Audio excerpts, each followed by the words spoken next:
তোর কম লাগবো তুমি কাটা তুই কাটাবে মানামানি শুরু গেল, লাস্ট গেছে 6টা শ্রীনগরে। ঠিক আছে, এই জন্য বলি ভাষাটা আপনি কোথায় প্রয়োগ করবেন, কিভাবে প্রয়োগ করবেন আমাদের শিখতে হবে, আমাদের কাউন্সিলিং করতে হবে। আমাদের চরাঞ্চলের মানুষের জন্য বলছি যে ভাষা আপনাদেরকে দিয়ে গেছেন, সেই ভাষা দিয়ে ঝগড়া করে আবার লাশ ফালায়, এটা কিন্তু কাম্য নয়।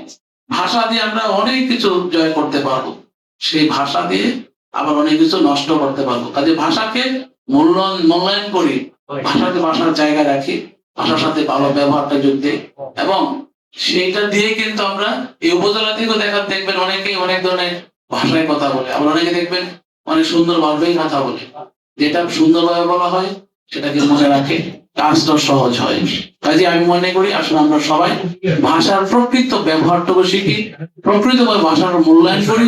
যারা ভাষাটাকে দিয়ে গেছেন তাদের মূল্যায়নের স্বার্থে ভাষা এবং ব্যবহার সুন্দরভাবে করি, এবং আগামী দিন আমরা সুন্দর একটা মানবিক বাংলাদেশ করতে গেলে ভাষার সঠিক প্রয়োগ ব্যবহার এবং শিখতে হবে।